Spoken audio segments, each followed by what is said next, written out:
HDFC bank को लेकर के बार-बार सवाल आ रहे हैं। हर बार ही कोई न कोई सवाल रहता है। मुस्कान भट्ट पूछ रहे हैं एचडीएफसी बैंक को इन्होंने 900 पे लिया है, तो उस हिसाब से तो थोड़ा ऊँचा ही लिया है। 1,500 शेयर इनके पास हैं, क्वांटिटी भी ठीक-ठाक है। तो आगे क्या करना चाहिए इनको? आज की तारीख में 835 पे मार्कर लगा लीजिए। जिस तरह से पैटर्न बन रहे हैं, रिवर्सल पैटर्न 835 के पहले नहीं है। अब आपको खरीदना है, बेचना है, 900 करना है, 700 करना है, 600 करना है, उसके बेसिस पे आप डिसीजन ले सकते हैं। ध्यान यही रखिएगा, ओवरसोल्ड सब कुछ इस बाजार में ओवरसोल्ड है, खासकर बैंक से ओवरसोल्ड है। अब मुझे नहीं पता, बहुत सारे मैसेज आते हैं मेरे पास कि अतनु चक्रवर्ती छोड़ने के बाद इसने बेच दिया, जेफरी ने अपना स्टेक बेच दिया, किसने क्या कर दिया, इतने सारे न्यूज़ आते रहते हैं। मैं तो उन पे ज़्यादा ध्यान नहीं दे रहा हूँ फिलहाल। रिजल्ट देख लीजिए, रिजल्ट के बाद 835 पे क्या बिहेवियर है वो देख लीजिए। अगर 835 उस समय तक चेंज होता है तो उसको भी पढ़ेंगे, लेकिन अभी तो 835 के पहले इसमें कोई रिवर्सल नहीं है, बट ओवरसोल्ड है, दैट इज ऑल्सो श्योर। जी, तो अगर रिवर्सल नहीं है तो फिर नीचे कहाँ तक खतरा कहाँ तक का है? अब न्यूज़ के कारण हुआ है ना, तो न्यूज़ के कारण हुआ है तो ये पूरा का पूरा आप एक तरह से समझें कि राइट ट्रायंगल फॉर्मेशन जो है वो लेस देन 700 पे है। तो अब वहाँ जाएगा कि यहीं से रिकवर हो जाएगा, सब कुछ 835 डिफाइन करेगा। राइट तो एंगल ट्रायंगल आप कैसे बना रहे हैं? क्या आप इसकी बात कर रहे हैं? चलिए, तो अभी मैंने मंथली डेली बोला था ना, आप इसको मंथली कर लीजिए, आपका राइट हैंडल ट्रायंगल ऐसे ही बन जाएगा। हाँ, तो फिर वही चीज़ है ना ये? बन गया, जी, वाटरफॉल है ना। ठीक है। बिल्कुल मैं असल में डेली चार्ट पे भी वही स्ट्रक्चर देख लेता हूँ ना, तो इसलिए मुझे करने की ज़रूरत नहीं पड़ती। तो बस अगर उस पर समझ में आ जाता है तो ये बात है, इसमें एकदम क्लीन आपको दिख जाएगा राइट हैंडल ट्रायंगल। जी, ओके। तो ये राइट एंगल ट्रायंगल जो बन रहा है, हालाँकि मतलब आपको नज़र उल्टी करनी पड़ेगी या आईने में देखना पड़ेगा तब ये आपको एक अच्छा राइट एंगल ट्रायंगल दिख जाएगा बनता हुआ। और इसमें आप 700 के आस-पास कह रहे हैं, तो वो 700 लें या 680 लें, मतलब ये स्तर होंगे जहाँ पे मतलब इस शेयर को शांति मिल सकती है। हाँ राजीव जी, लेकिन क्या बताएं, इतने लो प्राइस टू बुक पे मैंने एचडीएफसी बैंक को तो कभी ट्रेड होता हुआ नहीं देखा है। HDFC बैंक, कितना प्राइस टू बुक है, 2 टाइम्स पे। मुझे तो लग रहा है कमाल ही हो रहा है, हर किसी का अगर एक। 750 2 टाइम्स है, तो फिर 700 पे कितना होगा? पता नहीं, देखिए ये भी तो क्या है कि अब रिजर्व का डिप्लीशन तो नहीं होना चाहिए ना। डिप्लीशन अगर होने का रहे तो मैं कह सकूं कि चलो रिजर्व खाली होंगे तो ये 2 टाइम्स जो दिख रहा है प्राइस टू बुक अपने आप हो सकता है 2.25 हो जाए, महंगा हो जाए रिजर्व। ये डिप्लीट कैसे होंगे? वो तो कह रहे हैं कि हम इंडस्ट्री की ग्रोथ को मैच कर देंगे, और जब इंडस्ट्री की ग्रोथ को मैच करेंगे तो कुछ नहीं तो 13-14% के हिसाब से तो ग्रो कर ही जाएंगे।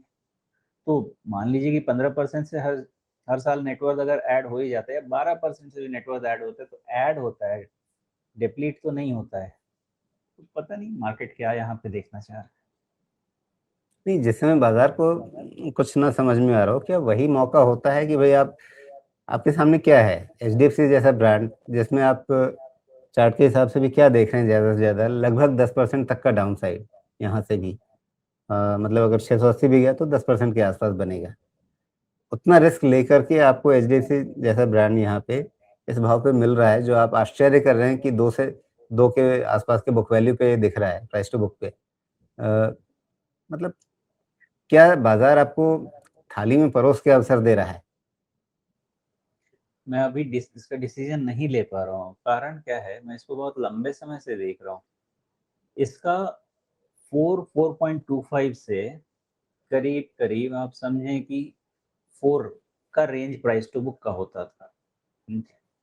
वो ऑर्बिट चेंज होके फिर आपका वही चीज चला आया 4 से 2.5 2.75 के रेंज।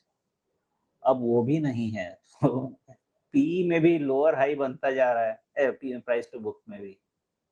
तो ये किस ऑर्बिट पे और कितना और जाके ये करेक्ट करेगा price to book, because 2 times for HDFC bank मुझे तो कुछ ज़्यादा ही लग रहा है, बहुत ज़्यादा ही कांड हो गया है यहाँ पे, बट स्टिल रिजल्ट देखते हैं।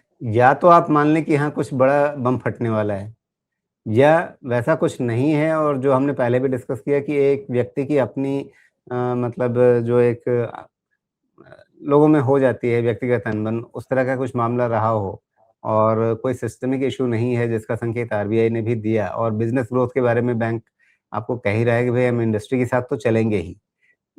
तो फिर आपको यहाँ से और नीचे की क्यों मतलब ऐसी कौन-सी स्थिति बनेगी अगर कोई नया बम नहीं फटने वाला है? आई थिंक अभी वो तो सही कह रहे हैं आप राजीव, लेकिन एक इन्वेस्टिगेटिंग कमेटी बनी तो है ना, तो जब तक उसका रिपोर्ट नहीं आ जाता है मार्केट तो थोड़ा डाउट से देखेगा ही। अच्छा, क्या लगता है कि वो रिपोर्ट आने तक हमको ये शेयर वही 750 पे मिल जाएगा? देखिए, अभी मैं इस पे कोई कॉल नहीं लेना चाहता, मैं सिंपल इतना जानता हूँ कि राइट एंगल करेक्शन जो है राइट एंगल ट्रायंगल का है वहाँ पहुँच जाता है।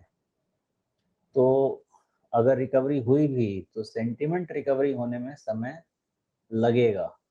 तो पॉइंट मेरा ये है कि अगर यहाँ से चीज़ें सब ठीक हो गई for the sake of discussion कि हॉर्मज़ खुल गया, अनसर्टेनिटी खत्म हो गई, तब तो आपको ये शेयर रिकवर करता हुआ मार्केट सेंटिमेंट के साथ ही दिखेगा और 835 क्रॉस कर जाएगा, और नहीं तो ये फॉर्मेशन कंप्लीट हो। जी। नहीं, सारे टिक मार्क आप जोड़ दीजिए, बाज़ार इस समय खराब चल रहा है।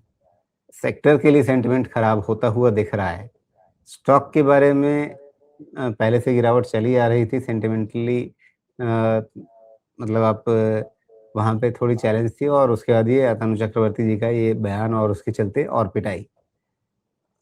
मतलब वर्स्ट सिचुएशंस तो ये ऐसे ही होती है ना, और होती है। वर्स्ट में ही आपको सबसे अच्छे भाव मिलते हैं। नहीं, होती हैं राजीव जी, और मैं इस क्या मतलब मेरा बिलीफ ऐसा है कि HDFC is an institution driven by professionals, a group of professionals. तो इसमें फ्रॉड कमिट करना तो एक इंसान के बात की बात नहीं लगती मुझे, बस की बात तो नहीं लगती नहीं, मुझे। फ्रॉड जैसा वो कुछ तो होगा अतनु गोल्ड। चक्रवर्ती ने भी नहीं बोला। हाँ, फ्रॉड जैसा कुछ तो अतनु चक्रवर्ती ने भी कुछ नहीं बोला। अब उनके अपने कौन से वैल्यू सिस्टम पता नहीं जो मैच नहीं कर रहे थे, और मुझे एक खुद चीज का एचडीएफसी जवाब दें बैंक के आप। बोर्ड मेंबर्स ने पूछा कि भई नहीं, कौन-सा वैल्यू सिस्टम आप बताइए, क्या दिक्कत थी? तो कुछ बताया नहीं उन्होंने। With all humility Rajiv ji, I differ, और बिकॉज अतनु चक्रवर्ती का जो एक्शन है, भले ही वो सीनियर हैं जैसे हैं, I don't by that logic. इतने आप वैल्यूज, अगर आपके एथिकल वैल्यूज हर्ट हो रहे हैं, इसका मतलब कोई ना कोई अनएथिकल प्रैक्टिस आप कह रहे हैं। एथिकल वैल्यूज कैसे होते हैं भाई? कोई गला काट रहा है वहां बैठकर, हत्या कर रहा है कोई किसी का वहां पे, ऐसा तो है नहीं है कसाई का ऑर्गेनाइजेशन पड़ा हुआ है। तो क्या हो रहा है वहां पे? किस चीज का अनएथिकल वैल्यू, क्या वैल्यू है?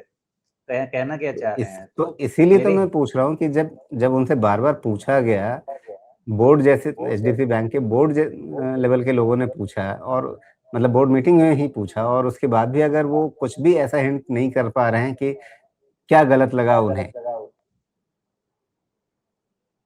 हाँ, वही तो मैं कह रहा हूँ राजीव जी कि उन्होंने जो स्टेटमेंट दिया है, या तो ईगो टसल पे दिया है, लेकिन उसका जवाब तो समय देगा, इसका रिजल्ट देगा ना, या तो इसी सेबी का चलते रिपोर्ट देगा। मैं वो आशंका नहीं देख पा रहा, मतलब उसकी प्रोबेबिलिटी मुझे बहुत कम लगती है, क्योंकि होने को क्या होगा पता नहीं, भविष्य नहीं देख रहा, लेकिन सारी चीज़ें जोड़ करके मैं देखूँ तो प्रोबेबिलिटी बहुत कम लगती है कि कुछ बम फटने वाला है आगे।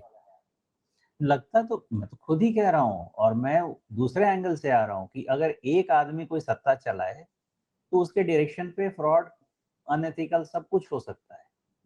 लेकिन अगर एक टीम मिलके चला रही है, टीम ऑफ प्रोफेशनल, क्योंकि आप share holding pattern HDFC bank का देख लें और समझ में आ जाएगा क्या है वहां पे। तो वहां पे तो आपका एम्प्लॉय है जो चला रहा है in the name of CEO and MD. तो मुझे भी नहीं लगता, बट सेंटिमेंट सेंटिमेंट होता है, और ऊपर से करेले पे नीम चढ़ा हुआ है, आप समझ लीजिए कि तो मार्केट ही खराब है, उसके ऊपर से ये हो गया है। तो मैं सिर्फ यहाँ पे जी, स्टॉक प्राइस लेवल्स क्या इंडिकेट कर रहे हैं वो बता रहा हूँ। बाकी मैं डाउट तो नहीं कर रहा है एचडीएफसी बैंक पे 1%। जी। ठीक है, तो क्लियर कट एक रिस्क आपके सामने क्या है कि 750 का शेयर है, अगर 700 पे भी चला जाए, 680 पे भी चला जाए, टेक्निकल पैटर्न राइट एंगल मतलब समकोण जिसमें एक सीधी खड़ी रेखा होगी, वैसा एक पैटर्न बनता हुआ दिख रहा है। तो अगर ये 700 680 चला जाए इस पैटर्न के हिसाब से तो कोई मतलब इस बाज़ार सेंटिमेंट में संभव है। लेकिन मतलब बस वही ना, उसके आगे तो कुछ नहीं। नहीं, नहीं, अब इतना 2 टाइम्स प्राइस टू बुक पे और कितना डैमेज करेंगे? लगता तो नहीं। बिल्कुल, तो आपके सामने एक फ्लोर दिख रहा है, उसके हिसाब से जो भी निवेशक इसमें हैं, बने हुए हैं पहले से या आगे नया निवेश करने के बारे में सोच रहे हैं, वो इन चीज़ों को ध्यान में रख कर के अपना फैसला ले सकते हैं। बाकी सब कुछ उनके अपने विवेक पर, अपनी बुद्धि पर निर्भर है।